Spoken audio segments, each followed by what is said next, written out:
Selamat pagi, salam sehat dan salam sejahtera buat anak-anak sekalian. Semuanya, semoga pagi ini dalam kondisi sehat.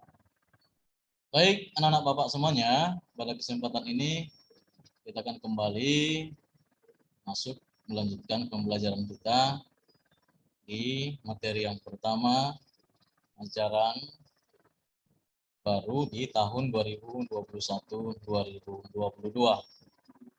Baik, namun sebelum sampai ke sana, marilah kita terlebih dahulu bersatu dalam doa. Dalam nama Bapa dan Putra dan Roh Kudus. Amin. Pujian syukur berlimpah bagi Tuhan, Bapa yang baik, yang murah hati, karena Engkau masih memberikan waktu dan kesempatan kepada kami untuk melaksanakan kegiatan pembelajaran kami lewat media online ini. Hadirlah ya Tuhan bersama kami dari awal pertemuan hingga nanti selesainya proses kegiatan KBM ini. Bapa kami yang ada di surga, dimuliakanlah nama-Mu. Datanglah kerajaan-Mu, jadilah kehendak-Mu di atas bumi seperti di dalam surga. Berilah kami rezeki pada hari ini, dan ampunilah kesalahan kami, seperti kami pun mengampuni orang yang bersalah kepada kami. Dan janganlah masukkan kami ke dalam percobaan, tetapi bebaskanlah kami dari yang jahat. Amin. Dalam nama Bapa dan Putra dan Roh Kudus. Baik, apa kabar semuanya anak-anak kami? Tetap semangat ya, sekalipun dalam kondisi pandemi COVID-19, tetapi semangat belajar kita harus tetap terjaga dan terpelihara. Baik, anak-anak kami sekalian, selamat bertemu kembali ya. Kita akan kembali memasuki pelajaran baru di kelas 9 untuk materi yang pertama ya. Baik, anak-anak kami, pada materi yang pertama ini kita akan masuk ke pembelajaran bab pertama ya. Nah, adapun yang menjadi topik pembahasan kita pada bab yang pertama ini yaitu Allah berkehendak menyelamatkan semua orang ya. Jadi topik pembahasan kita pada bab pertama adalah Allah berkehendak menyelamatkan semua orang. Kata keselamatan berasal dari bahasa Yunani yaitu sojo, yang artinya menyelamatkan, ya, membebaskan, mengawetkan, melestarikan, dan menyembuhkan. Ya, sekali lagi, kata keselamatan berasal dari bahasa Yunani, ya, yaitu sojo, yang artinya menyelamatkan, membebaskan, mengawetkan, melestarikan, dan menyembuhkan. Dan dalam kaitannya dengan manusia berarti menyembuhkan dari kematian atau mempertahankan hidup. Ya, jadi itu dari arti keselamatan ya. Berasal dari bahasa Yunani, artinya menyelamatkan, membebaskan, mengawetkan, melestarikan, dan menyembuhkan. Salah satu kerinduan setiap manusia ya yang paling dalam adalah memperoleh keselamatan bagi hidupnya. Bagi orang beriman, kerinduan untuk keselamatan berdasarkan iman akan Allah sebagai sumber keselamatannya yang pertama dan utama. Ya. Bagi orang beriman, kerinduan untuk keselamatan berdasarkan iman akan Allah sebagai sumber keselamatan merupakan yang pertama dan utama. Dan dikasih Allah yang paling tinggi ya melebihi apapun yang ada di dunia ini. Ini nanti dapat dilihat dibuka kitab sucinya dalam kitab Efesus bab 3 ayat 18. Nah, keselamatan itu mengandung 4 arti penting ya. Apa saja itu? 4 arti penting keselamatan adalah yang pertama, diselamatkan dari dosa dan perbudakan. Ya, bagaimana manusia itu diselamatkan oleh Allah dari dosa dan perbudakan.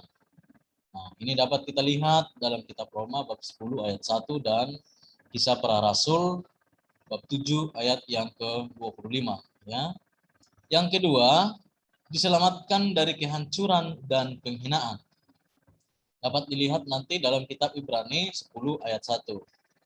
Yang ketiga, diselamatkan dari segala kutuk dan maut, serta diselamatkan sampai dengan akhir hidupnya. Ya, ini bisa kita lihat nanti dalam kitab Roma bab yang ke-13 ayatnya yang ke-11. Ya. Yang keempat, diselamatkan dari tubuh yang menderita dan sakit. Nanti bisa dilihat dan dibuka kitab sucinya, dilihat Kisah Para Rasul bab 3 ayat 6 dilanjutkan dengan Kisah Para Rasul 4 ayatnya yang ke-10. Baik, orang percaya yang sudah menerima Kristus adalah orang yang sedang, ya, adalah orang yang sedang telah dan akan diselamatkan. Bagi yang belum menerima keselamatan dalam arti yang sesungguhnya, seperti arti keselamatan yang tadi, ya, yang 4 tadi, maka kita harus minta, ya, beriman dan bersyukur. Banyak orang pada zaman sekarang kurang memiliki relasi yang dekat dengan Allah. Ya. Yang menjadi penyebabnya tentu banyak hal. Banyak orang yang beranggapan bahwa hidup dapat dijalani tanpa Allah. Zaman sekarang ini dengan teknologi, ya, kemajuan ilmu pengetahuan dan teknologi iptek, banyak orang beranggapan bahwa hidup dapat dijalani tanpa Allah. Ya. Baik, ada beberapa pandangan lain tentang keselamatan. Apa saja itu? Yang pertama, keselamatan itu bersumber pada barang duniawi. Jadi ada orang yang beranggapan bahwa keselamatan itu ada pada barang duniawi. Orang merasa bahagia jika memiliki harta yang melimpah dan kedudukan atau jabatan yang tinggi. Ya. Jadi dia bahagia kalau sudah banyak harta, ada jabatan yang tinggi, maka dia merasa bahwa itu yang menjadi sumber keselamatan. Ya. Orang yang demikian akan memusatkan seluruh hidupnya untuk memperoleh harta sebanyak-banyaknya dan jabatan yang setinggi-tingginya. Bagaimana caranya, ya? Dengan menggunakan cara-cara yang tidak semestinya dilakukan. Itu hal dapat dilakukannya dengan cara melakukan korupsi, ya, bersikap penjilat terhadap atasannya, dan dengan cara menjatuhkan rekan-rekan kerjanya. Jadi ada orang-orang yang beranggapan bahwa sumber keselamatan itu berasal dari harta dan takhta yang dimilikinya. Oke, next. Yang kedua, keselamatan bersumber dari kekuatan gaib. Jadi ada juga yang beranggapan bahwa keselamatan itu bisa diperoleh dari kekuatan gaib. Misalnya orang yang menggunakan jimat, ya, dan jimatnya itu dia menganggap dia akan selamat.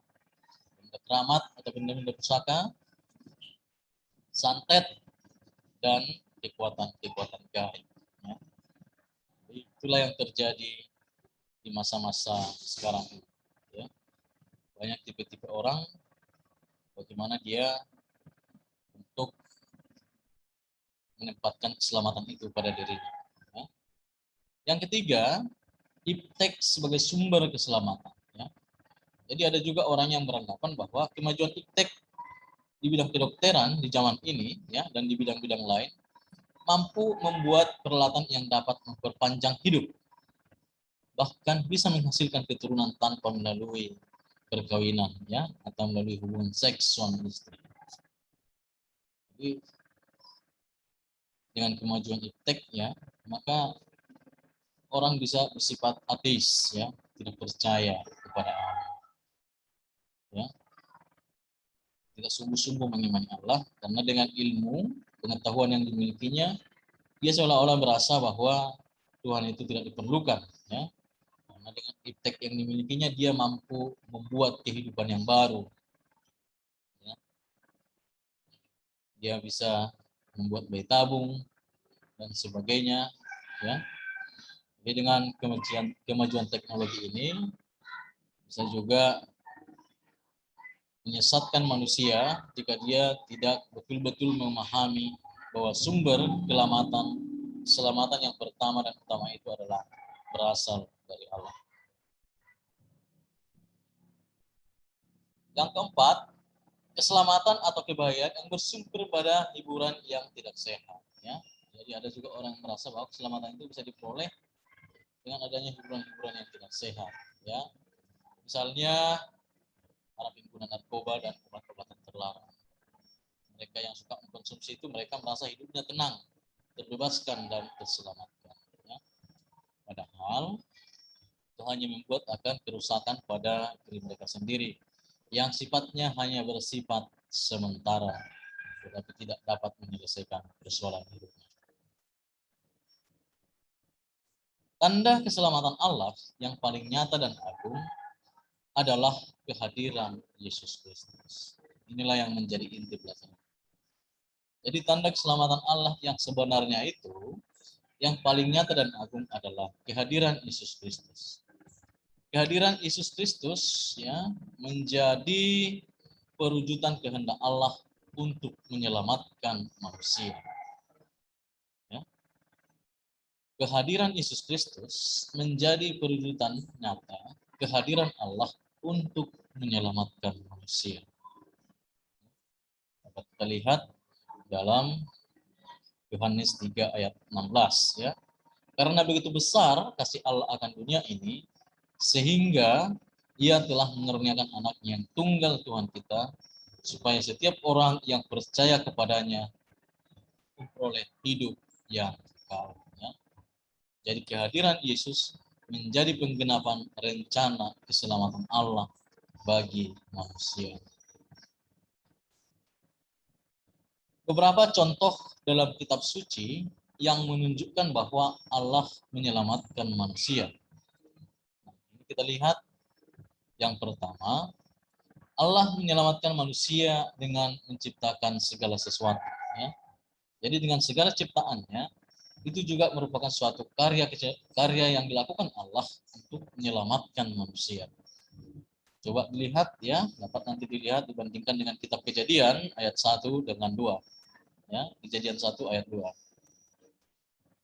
Yang kedua, Allah menyelamatkan manusia dalam perjalanan hidupnya.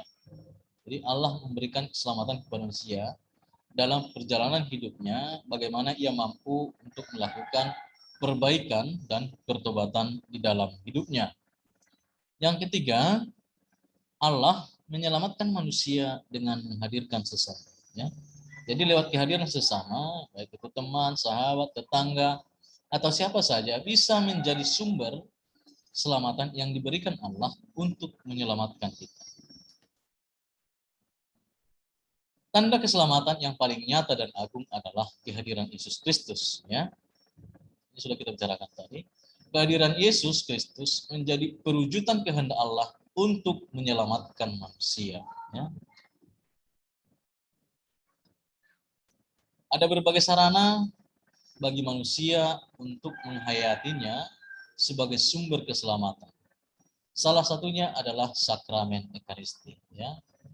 Dalam pelajaran-pelajaran sebelumnya, waktu kelas 7, kelas 8, kita itu telah membahas apa itu sakramen. Ya.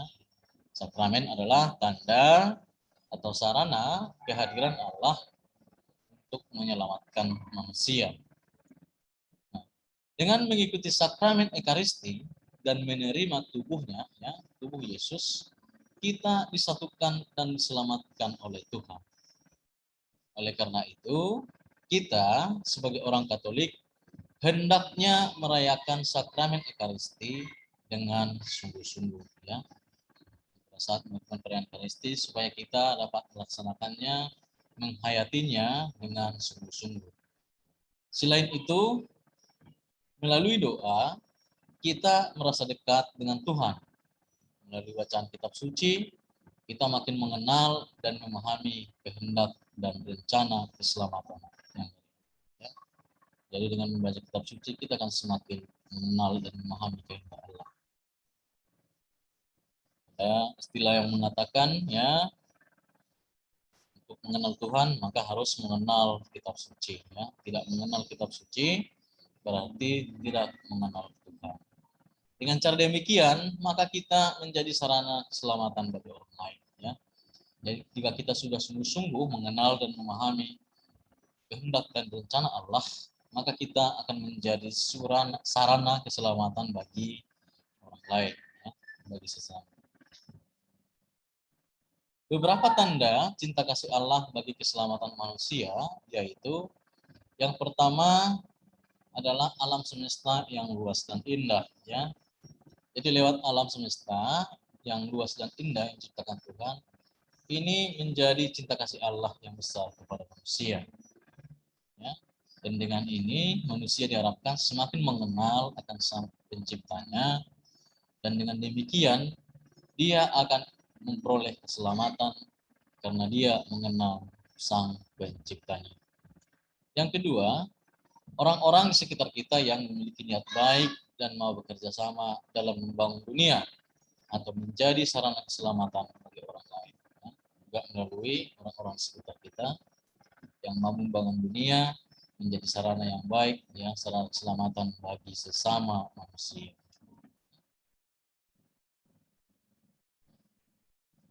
Allah sebagai sumber keselamatan, maka setiap orang harus menampilkan kehadiran Allah yang tidak kelihatan, seperti Yesus yang telah menghadirkan wajah Allah yang tidak kelihatan. Sekali lagi, Allah sebagai sumber keselamatan, maka setiap orang harus menampilkan kehadiran Allah yang tidak kelihatan itu, seperti Yesus yang telah menghadirkan wajah Allah yang tidak kelihatan. Kita diharuskan dan semestinya harus mampu menghadirkan Yesus Kristus dalam diri kita, dirasakan oleh orang lain lewat perbuatan dan tindakan kita. Yang kedua, kita pun juga harus menjadi perwujudan kehendak Allah untuk menyelamatkan manusia dalam peristiwa hidup sehari-hari, ya.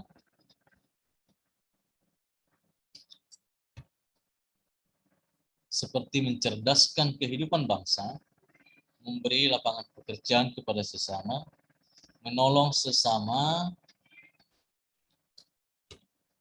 yang sakit tanpa memandang agama, suku, dan ras. Ya. Jadi sekali lagi, Allah sebagai sumber keselamatan bagi setiap orang harus menampilkan kehadiran Allah yang tidak kelihatan, ya.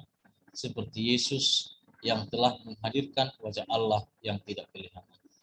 Jadi gambaran kita dan sikap kita hendaknya menunjukkan tindakan perilaku dari perbuatan Yesus itu sendiri, ya. In persona Christi, menjadi pribadi Kristus. Yang kedua, kita pun juga harus menjadi perwujudan kehendak Allah untuk menyelamatkan manusia, ya.